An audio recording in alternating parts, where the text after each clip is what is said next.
Holly and Chris had a wonderful day together, and they managed to find the perfect Christmas tree for Holly. When they were done, they walked around town, reminiscing about their youth together. It was as if no time had passed. Holly was quickly falling for Chris, and Chris was falling for Holly. Chris admitted to her that when she'd moved to the city to take that job, his heart was broken. Deep down, Holly had always known that, but hearing him say it aloud almost brought her to tears.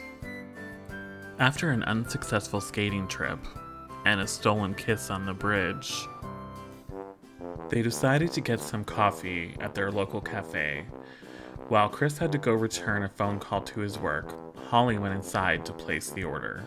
Just when Holly was about to place her order, suddenly her heart jumped out of her chest. There was the boss that just fired her, sitting in the cafe. She turned right around, hoping to avoid any contact. But it was too late. He called for her. What could he possibly be doing in her hometown, and what would he want with her?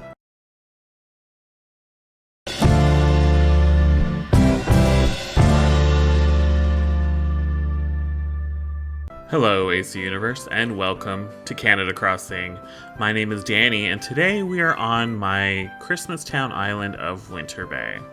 So, this is the downtown area we made in the last video, and I told you when Colin.Crossing released his winter version of the road, I was going to replace it all. Well, he did, and doesn't it look amazing? I'm so happy with it. I'm going to link his Instagram in the description below, so you can go have a look at that. But I think it looks tremendous. It's just what I needed here in the downtown area. And then I just did the museum area here really quick, but I kind of like the way it turned out. Oh, Eric, you're not leaving. Too bad.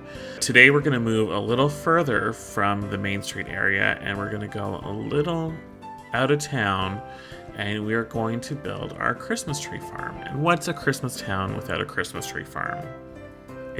It's nothing, right? It's nothing. So that's what we're going to build right here. That's the plan for this area. It's not a large space, but I don't need a huge space for the Christmas tree farm. It should be good enough. I'm hoping to have a little, maybe a shed and a hot cocoa area. Anyways, that's my plan. And anyways, let's get started with the speed. Going into the speed build, I basically knew that I was going to stunt some trees to make a tree lot, and that was about it. So it was a real gamble, I guess. I didn't really know what was going to happen. I did want to put a building, though, and take advantage of the new storefront items, because I think they're amazing. So I played around with some ideas, so I decided to just use these wooden bookshelves as the actual shell of the building, and just I think I put about 8 of them to actually build up, so it was kind of a roof. And so you could build a cliff too. I just thought this was easier because then the brown top was already going to match the tops of the storefront roofs, so that was worked out, and the height was almost perfect, so I'm quite happy with that.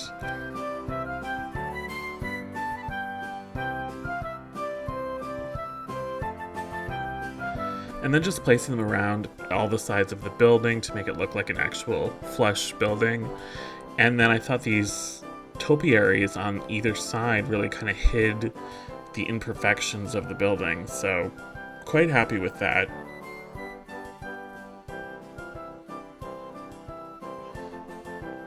And then I just wanted a tree back there just to add some height because the roof was so flat.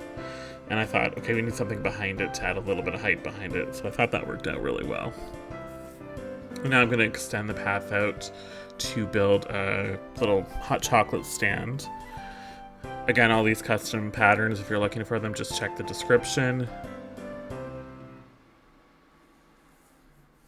I was trying to think about being a kid and going to the Christmas tree farm with my dad. My brother and I would always go, the 3 of us, and it actually really brought back some wonderful memories. My dad has since passed away, unfortunately, but it definitely brought a lot of great memories of all of us going, and that's kind of what I wanted to model this build over, the Christmas tree farms that I remember from back then. These bags, the stacked bags, I wanted to kind of represent like road salt, ice salt.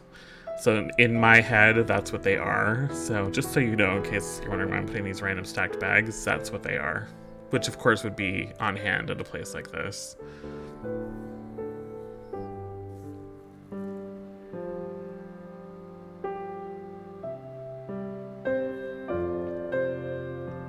Now the stairs that are going up behind there are going to be log cabin rentals eventually. So I have 3 villagers that have log cabin houses.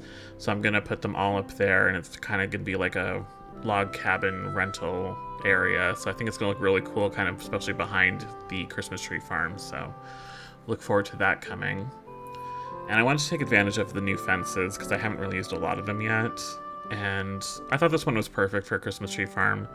I was kind of thinking barbed wire, but barbed wire fence is nice, especially for any kind of farming, but it doesn't really scream Christmas to me, where this log block fencing is definitely, log wall fencing I think it's called, is definitely very Christmassy to me, so, or wintry anyways, I should say.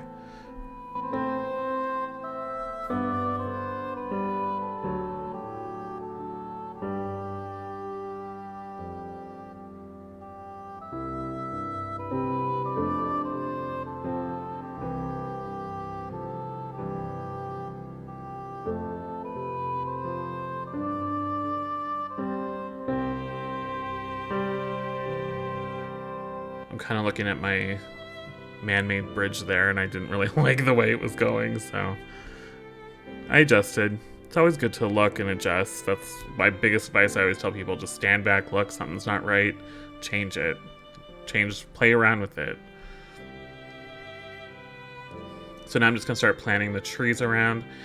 I really didn't want them to be in rows, but it kind of ended up being in rows. I should have just used my shovel to plant them instead of just planting them like that, so that's my own fault. And I thought maybe, you know what, if it's a man-made Christmas tree farm, chances are they would be planted in rows, but I don't know. It ends up looking okay when they're all stunted, different sizes anyway.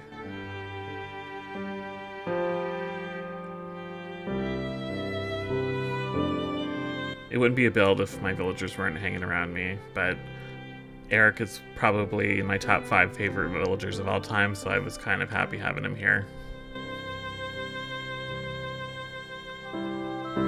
I wanted to get a to-go cup from Brewster, and I completely forgot, because that would have been perfect on there, so I'll still probably do that.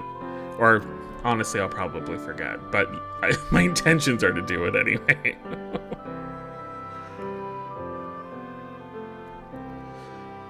So then I just wanted a seating area where you could drink your hot chocolate and then have the fire. So I decided to use this little round path and then throw the fire pit in the middle. And I always forget that I hate this fire. I love this fire pit, but I hate it because it's a space and a half, so it never is center in a path. Or center with the furniture. It drives me nuts all the time, but I always still end up using it because I think it's such a beautiful item. But it's just the spacing of it drives me insane.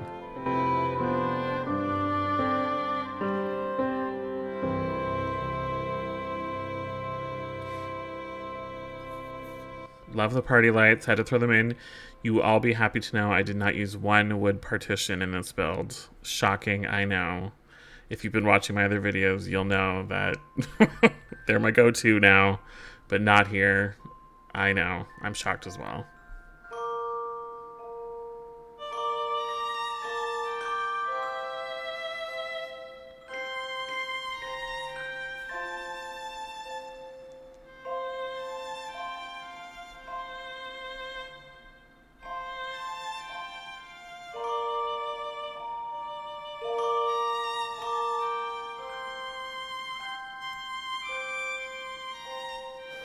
I wanted the sleigh, of course, and I thought I never used the red one. And I thought, okay, I'm gonna use the red one.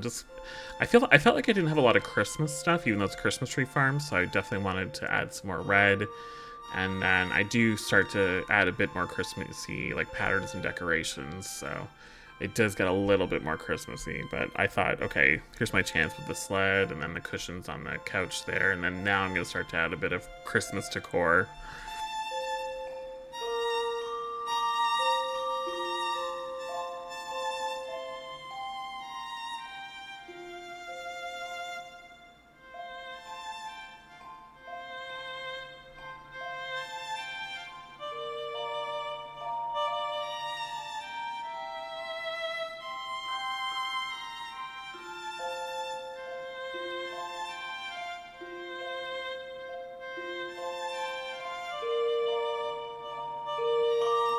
course, you have to have a couple Christmas trees. It's a Christmas tree farm.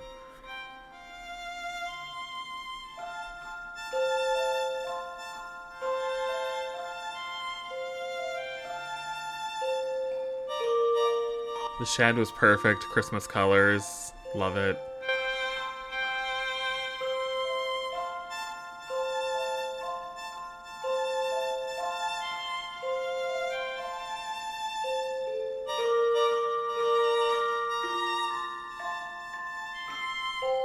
It's funny, doing this island is really getting me in the Christmas spirit, even though it's a scooch early, but, you know, it's going to take me a long time to finish an island, so I thought, let's get going. And this build especially, I think just because, like I said before, it kind of brings back these childhood memories for me.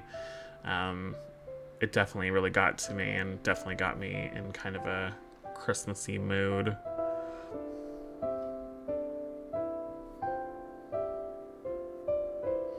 So now I skipped a day, and I'm going to start stunting a few of the trees at this height, but the next day's height, is where I want the majority of them to be, because to me that's the real Christmas tree size. So I'm just going to do, I think I did about 3 at this height, because I didn't want them all to be the same height. So now we're at the next day, and I'm going to stunt most of the rest at this height.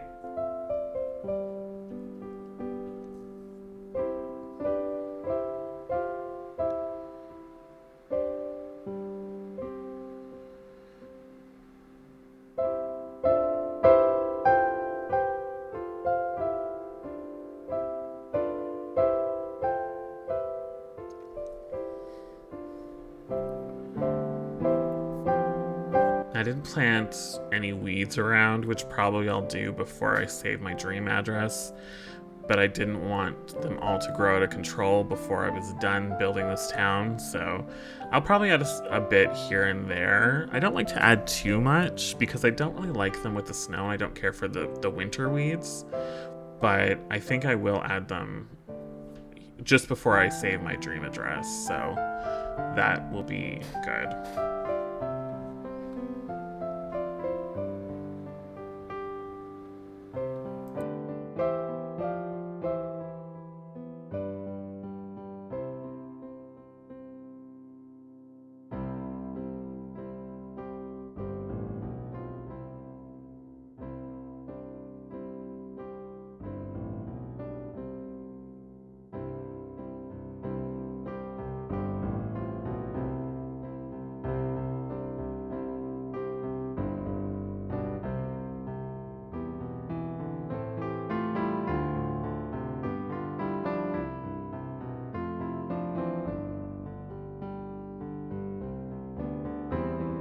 Okay, so the speed build is complete. Let's go have a look at our Christmas tree farm. Now, if you're looking for any of the custom codes, they will be in the description below.